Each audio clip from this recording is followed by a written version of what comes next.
బుద్ధం శరణం గచ్చామి, ధర్మం శరణం గచ్చామి, సంఘం శరణం గచ్చామి అన్న బుద్ధుడు సూక్తి మాకు ఆదర్శప్రాయం.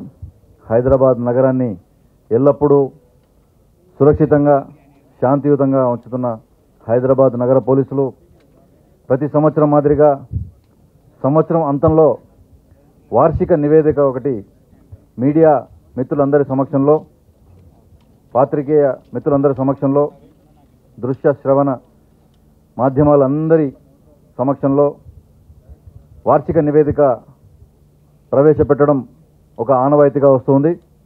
ఆ ఆనవాయితీలో భాగంగా గత 4 సంవత్సరాల నుంచి హైదరాబాద్ నగరంలో చారిత్రక కట్టడాలని ప్రమోట్ చేసే విధంగా చేస్తూ వస్తున్నాము. గత 4 సంవత్సరాల నుంచి మీకు అందరికీ తెలిసిన విషయమే. చౌహమాల్లా ప్యాలెస్, తర్వాత ది ప్రెసిడెన్సీ, కోటి ఉమెన్స్ కాలేజ్, తర్వాత ఆర్ట్స్ కాలేజ్.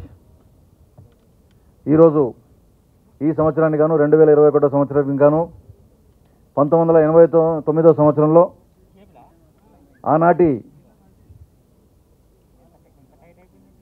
సమైక్య ఆంధ్రప్రదేశ్ ముఖ్యమంత్రి దివంగత ఎన్టీ రామారావు గారు తలపోసి హుస్సేన్ సాగర్ చెరువు మధ్యలో ఉన్న గిబ్రాల్టర్ రాక్ పైన ఏకశిలా విగ్రహాన్ని యాదగిరిగుట్ట సమీపంలోని రాయగఢ్లో చెక్కించి చాలా అతి వ్యయ ప్రయాసాలు కోర్చి ఇక్కడికి తెప్పించిన తర్వాత అది బార్జ్ మీద పెట్టిన తర్వాత ప్రమాదవశాత్తు విగ్రహం ఇక్కడే మునిగిపోవడం జరిగింది. దాని తర్వాత మళ్ళీ చాలా ప్రయాస కోర్చి పైకి తీసుకొచ్చిన తర్వాత మేమంతా అప్పుడు విద్యార్థులము, స్కూల్లో హై స్కూల్ ఇంటర్మీడియట్ చదువుతున్నాము. ఆ టైంలో 1989 సంవత్సరం. అప్పుడు ప్రభుత్వం మారింది. మళ్ళీ దివంగత ముఖ్యమంత్రి శ్రీ మర్రి చెన్నారెడ్డి గారు వచ్చారు. వారి సమయంలో వారు ముఖ్యమంత్రిగా ఉన్నప్పుడు ఈ 58 అడుగుల ఏకశిలా బుద్ధ విగ్రహాన్ని ఇక్కడ ప్రతిష్ఠించడం జరిగింది. హైదరాబాద్కే ఇది తలమానికం.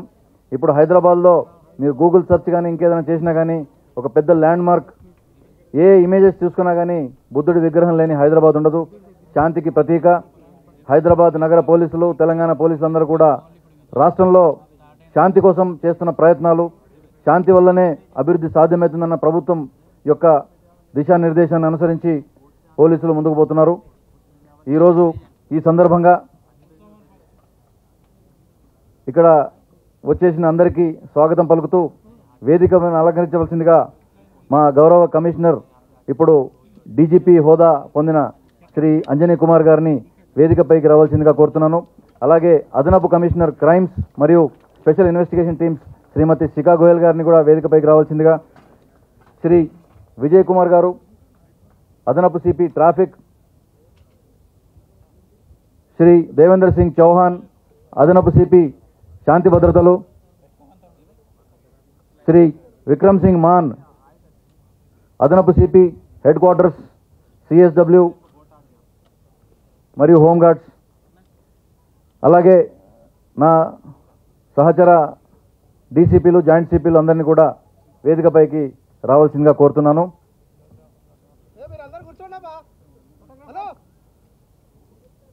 ఇక్కడున్న ఫోటోగ్రాఫర్ల మరియు వీడియోగ్రాఫర్ల కోరిక మేరకు సార్, ఇంకా ఎండ బాగా రాకముందే ఒక గ్రూప్ ఫోటో తీసుకోవాలని ఫోటోగ్రాఫర్లు కోరిన పిమ్మట మన ప్రోగ్రామ్ స్టార్ట్ చేయకంటే ముందే ఒక